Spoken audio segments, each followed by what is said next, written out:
Transfers round up hano kuri LC Sports. Deals zose mereye mu kinyamakuru kiduye inkuru kano kanya right now. Football Insider batubwira bati Chelsea have slapped a 120 million pounds price tag on Enzo Fernandez amid interest from Man City. The Blues are determined not to lose the Argentine midfielder cheaply and believe the valuation will be enough to fend off potential suitors. Enzo Maresca is understood to be a huge admirer of Fernandez and would welcome a reunion at City if his appointment is confirmed, but Chelsea's demand are currently viewed as a major obstacle. Chelsea yasetinze price tag ya miliyoni 120 kuri Enzo Fernandez. Ekipe ya Man City ishaka kumusinyisha, ndetse amakuru akavuga ko donc umutoza Enzo Maresca mu gihe cyose yaba abaye appointed nk'umutoza wa Man City ni deal ewana yahita yihutisha. Gusa bakakubwira ko izi miliyoni 120 z'amapaundi ekipe ya Chelsea bakubwira yifuza kuri Enzo Fernandez ashobora kuza kuba obstacle cyangwa se ashobora kuza gutuma ama ekipe yifuza uyu mukinnyi abivamo. Iyo bita the Blues hano bati City remain focused on deal for Elliot Anderson, making a move for both midfielders highly unlikely. Donc ekipe ya Man City uretse Enzo Fernandez bakakubwira ko ikiri no muri deal yo bita Enzo ikiri no muri deal ya Elliot Anderson, ibituma kuba yabasinyisha bombi bigoye cyane. Bivuga ngo turize ko expectinga ko yakora signing byibuze y'umukinnyi umwe. Ekipe ya The Citizens ekipe igomba kuba yatozwa na Enzo Maresca. Gusa Chelsea the Blues i price tag amafaranga yifuza kuri Enzo Fernandez bakakubwira ko ashobora kuza gutuma ama ekipe a pulling out. Uhereye kuri ekipe ya The Citizens ewana imwifuza cyane. Mu minsi ishize mbibutse ekipe ya Real Madrid nayo ni ekipe yahujwe na Enzo Fernandez. Transfers round up twihute cyane, twageze mu kinyamakuru Sky Italia. Gusa n'inkuru na Matteo Leto atubwira ati Fulham are making progress in negotiations with Alvaro Beroa over their managerial position. Talks between the two parties are advancing positively with glowing optimism around reaching an agreement. Ekipe ya Fulham nyuma yuko itandukanye na Marco Silva iri mu biganiro bya nyuma na n'umutoza Alvaro Beroa kugira ngo ahabwe inshingano. Hanyuma muri inkuru Matteo Leto akatubwira ko ibiganiro biri kugenda neza ndetse biri muri donc biri mu byanyuma kugira ngo babiganireho nyine bari kubisoza cyane. Matteo Leto ati only a few final details remain to be resolved before a deal can be completed. Utudeta iduto duke turi kubura nitwo bari guhangana natwo kugira ngo basoze deal, basoze transfer yo bita Alvaro Beroa ewana Alvaro Beroa abya umutoza ekipe ya Fulham the Cottagers. Turi muri transfers round up bwa buryo mukunda cyane hano kuri LC Sports twihuta. Hanyuma barakubwira bati deal done. Ralf Rangnick has signed a new contract extensions with Australia until June 2028. Murabisiko yanyuze muri ekipe ya Mari nk'umutoza aho bita Ralf Rangnick amasiko yongera amasezerano nk'umutoza ekipe igihugu ya Australia, amasezerano agira muri 2028 nakadiro nako kazamutse akakanya. Hanyuma ni inkuru ya Athletic twayiganiriyeho, gusa nabona waduhaye update noneho yihuse cyane. Bati former Manchester United head coach Ruben Amorim is the leading candidate to become the next AC Milan manager.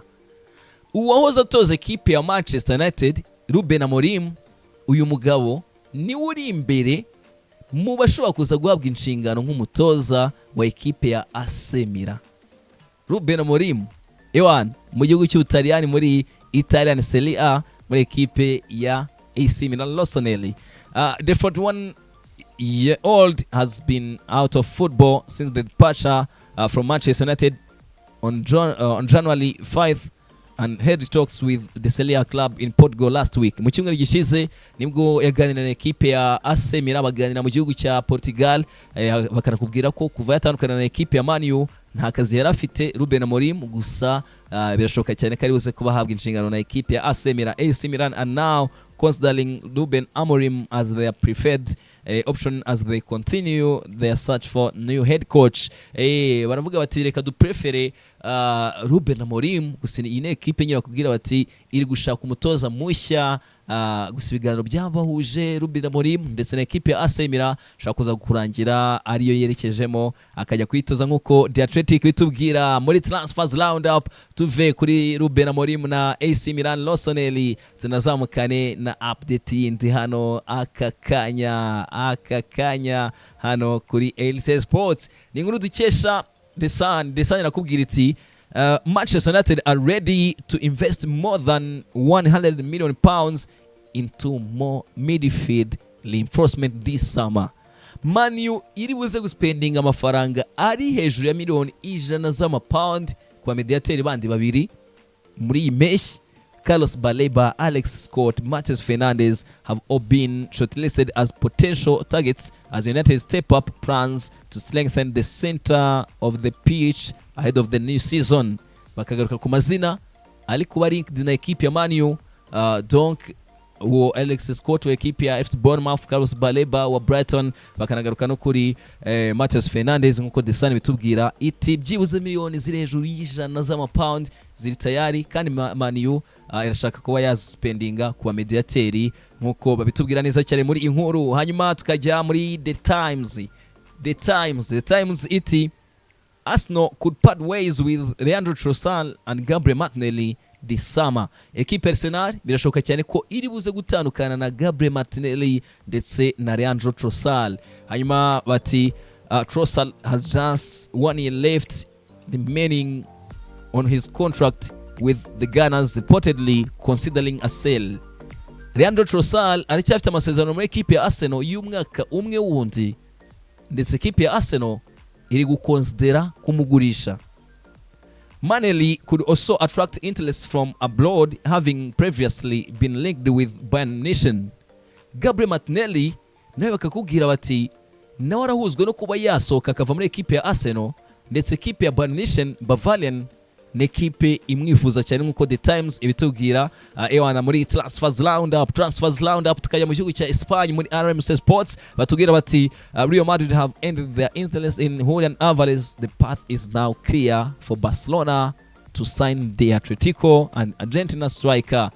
Real Madrid pulls out deal ya Julian Alvarez kugerageza kumusinyisha, icyo amenya ibivuyemo irabihagaritse Los Blancos officially nkuko RMC Sports bitubwira. Bakatubwira bati ubwo rero ekipe ya Barcelona of course na ekipe ya Arsenal ama ekipe yahujwe cyane nawe nimba ari tayari yana bati Real Madrid irabahari, ubwo nibagerageze. Muri transfers roundup turimo turaganira kuri tutudiro twose turi gutrendinga muri aya masaha hariya ku mugabane Burayi, tutudiro transfer twose yana tukugezaho neza cyane in style. Hanyuma transfers roundup tukajya muri iki kinyamakuru Bild cyo mu gihugu cy'Ubudage kiratubwira kiti Bayern Munich are glowing increasingly confident of landing Marcus Rashford this summer.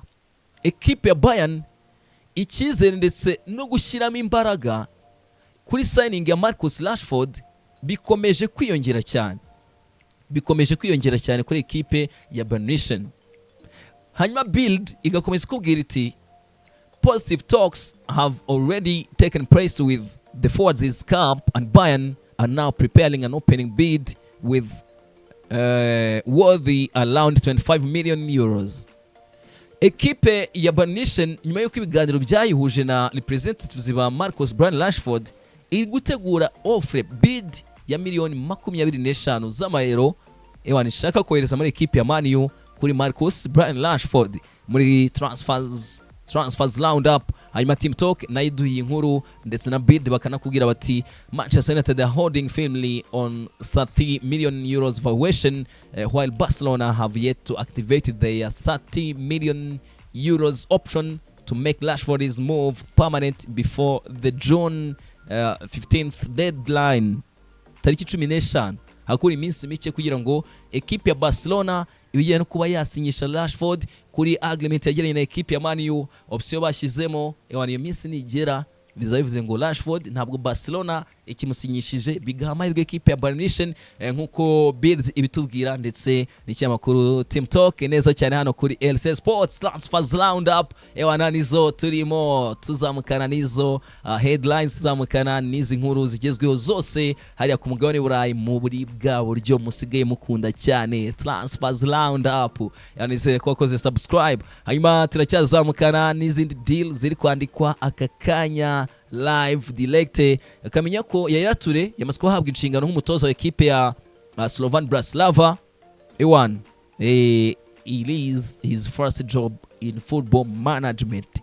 Tumwifuriza amahirwe masa wo bita Yaya Toure nyenyeri tumwifuriza amahirwe masa. Hanyuma Transfers Roundup tugahita tuzamuka twihuta cyane tujya mu cyamakuru Tito Mercato cyamakuru cyane mu gihugu cy'Ubutaliyani kiraduha inkuru nacyo kano kanya batubwira bati AS Roma have made contact over a potential move for Christian Pulisic. Ekipe ya AS Roma yamaze kuba ikora move ishaka gusinyisha uwo bita Christian Pulisic. The Milan winger is still waiting for a contract renewal offer despite his current deal running until 2027 with an option to extend for a further year. Donc ekipe ya AC Milan ntabwo iramwongera amasezerano gusa aracyafite contract yana muri 2027. Hanyuma hano Tito Mercato kakubwira ko ekipe ya AS Roma ishaka guhita imusinyisha Christian Pulisic. Pulisic's representatives have already had talks with Gian Piero Gasperini, while clubs from the Premier League and Major League Soccer are also monitoring his situation.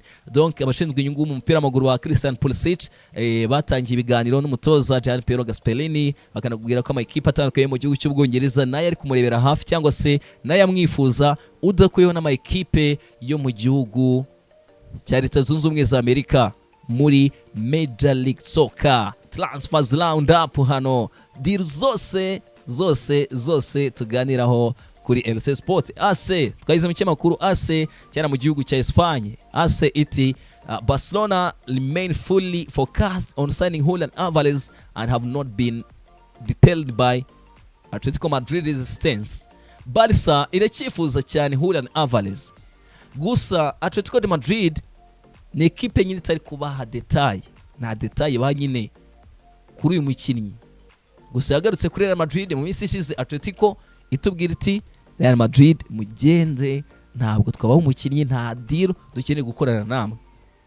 Muri iyi nkuru bakakubwira bati the striker is understood to have informed Atletico that he wants to join Barcelona, but the Madrid club remained determined to keep him and would rather sell him elsewhere than strengthen a direct rival. Donc equipe ya Atletico de Madrid Julian Alvarez yamaze kuba bigira clear, yababwiye ko ashaka gusohoka kigendera, ashaka kuyivama agende, gusa Atletico ikavuga iti ese tumutange muri Espagne duhe imbaraga adversaire ama equipe tuba duhanganye tuyongerera imbaraga. Amakuru akakubwira ko equipe ya Atletico de Madrid aho kugira ngo igurishe Julian Alvarez muri equipe zo mu gihugu cya Espagne ahubwo ngo yamutanga elsewhere no kuvuga ngo ahandi mu zindi champion.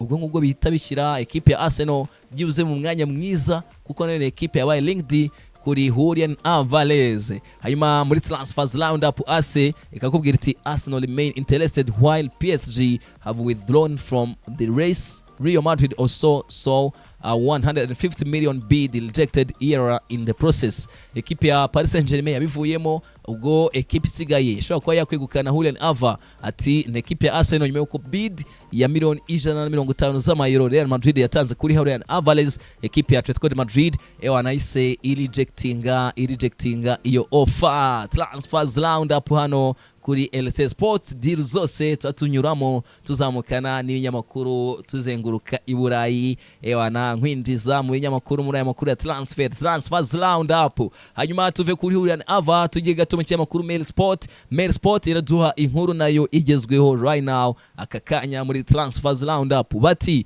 Manchester United are keeping a close eye on Tyler Adams and believe the Bournemouth midfielder will be a strong fit for Michael Carrick's team. Ekipe ya Man U iri kurebera hafi, ijisho ryayo riri ku mupeti Tyler Adams, ndetse uyu n'umukinnyi inside Man U batekereza ko yazaga fitinga mu mikinishirize, mu mikinire y'umutoza Michael Carrick. Hano bati no formal talks or bid have been made at this stage, with United's interest currently limited to scouting and monitoring ahead of a potential move after the World Cup. Murabizi ko uyu numwe bari muri equipe y'igihugu ya Leta Zunze Ubumwe za Amerika banitwaraga neza cyane by the way mukino wabo wa mbere, hanyuma bakakubwira bati equipe ya Man U aba scout bari kumurebera hafi kugira ngo nyuma y'igikombe cy'isi bazabe bamaze gufata umwanzuro nimba bari buze gutanga bid kuri Tyler Adams. Adams performed excellently in USA's first World Cup match against Paraguay. Yana super player, mukinyi ukiri muto unafite tara. Tyler Adams Man U iri kurebera hafi cyane. Transfers round up, tujye muri equipe ya Arsenal.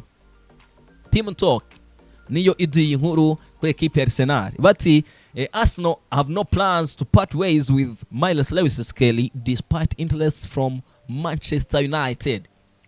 Donc equipe ya Arsenal nta bushake, ntabwo na gato yifuza kurekura Miles Lewis-Skelly, umukinnyi equipe ya Man U the Red Devils yashakaga kubatwara. The teenagers rise under Mikel Arteta last season has only strengthened his standing at the club, with also determined to keep him.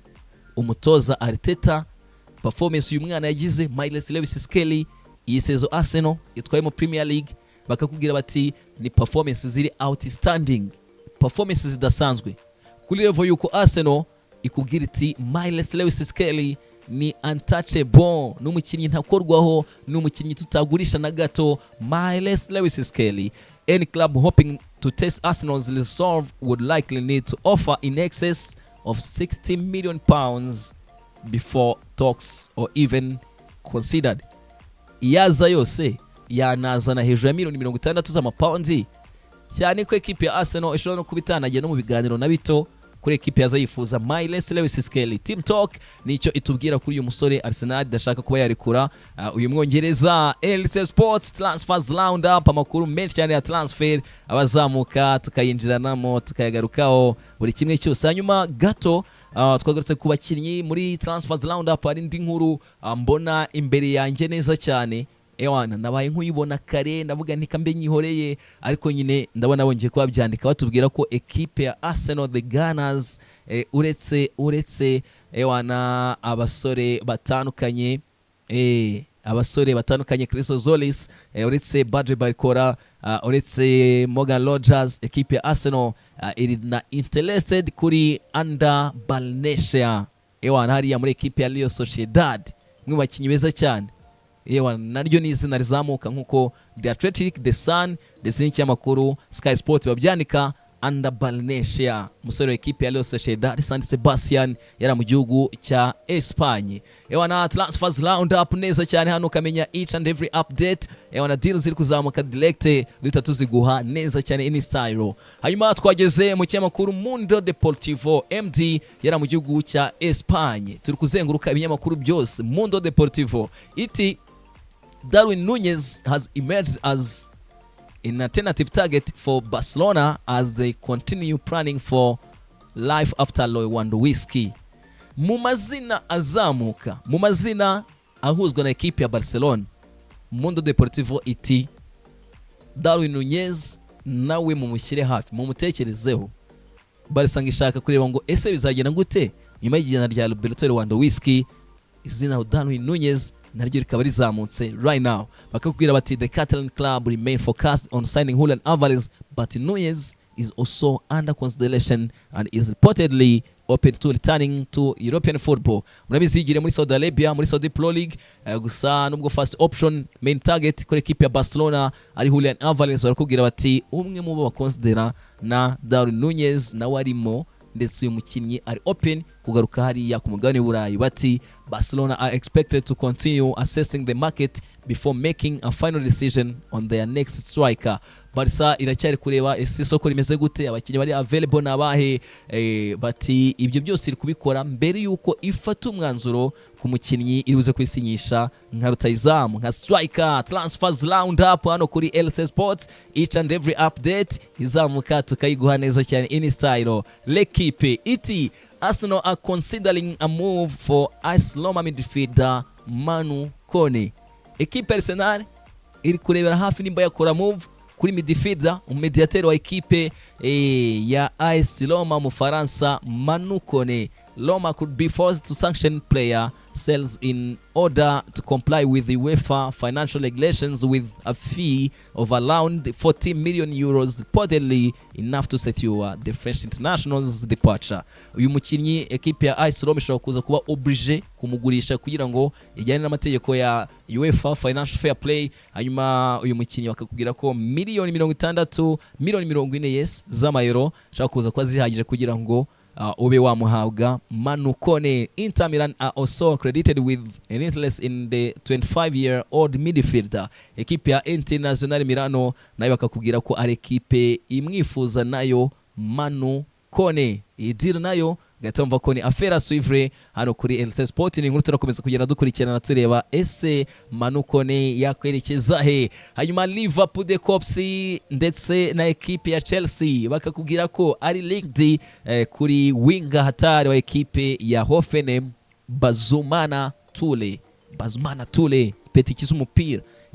Bakubwira ko equipe ya Liverpool yowe cyane iyi race yo kuba yamubona, gusa Chelsea iri cross kuri uyu mupeti w'imyaka 20 bagashyiramo Aston Villa, Newcastle, Brighton ndetse na Brentford. Hanyuma bakakubwira ko equipe ya Hoffenheim yifuza byibuze hagati ya miliyoni 40 z'amayero na 50 z'amayero kuri uyu munya Cote d'Ivoire ufite contract izarangira muri 2029 Bazumana Ture. LC Sports transfers round up, deal zo zibari nyinshi zose tukazigarukaho. Equipe ya Barcelona irifuza kongera amasezerano Ferran Torres, ni bimwe mu byo bari gukoraho. La Blaugrana yashaka ko yamukipinga ko yamugumana equipe ya FC Barcelona, nubwo Ferran Torres equipe ya Paris Saint-Germain imurebera hafi cyangwa se yifuza uyu mukinnyi. Transfers round up, deal zo zibari nyinshi cyane. Barcelona tuyigarutseho. Real Madrid bimeze bite? Defensa central iraduye inkuru tubwira iti Jose Mourinho has identified Sporting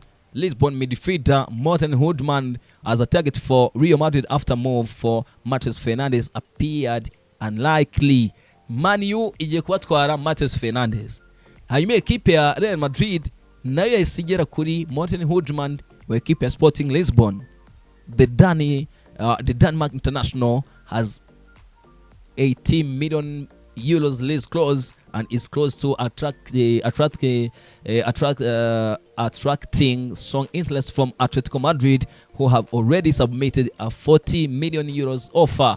Uyu mukinnyi equipe ya Atletico yamaze kuba yofaringa miliyoni 40 z'amayero, gusa afite lease clause ya miliyoni 80 z'amayero. Real Madrid ikayimushaka Morten Hoodman, and deal is expected to be complicated with competition growing for the Sporting captain. Inkuru dukesha Defensa Central na Abola zose zanditse. Transfers round up, ibinyamakuru byose turabizengurutse, twumvise ibigezweho, ibyo byandika, icyo biduha hano kuri LC Sports. Mu makuru ya transfer tukugezaho umunsi ku munsi, mu makuru ya transfer tukugezaho iminota ku yindi, ukamenya what is going on. Summer transfer window, transfer center, transfer stock with your boy LC Maestro. Ngashimira cyane buri umwe wese tuba turi kumwe, buri wese wakoze subscribe, nawe utarayikora uyikoze right now. Nizere ko umeze fresh, ngushimire cyane. Ubwo tuzana gusubira mu kanya tuzamukana na byinshi cyane bivugwa mu equipe yanyu. Ese equipe ya uri kubona kwitwara gute ku isoko? Utubwire nta kibazo na gito, tugire tubigaruka muri comment.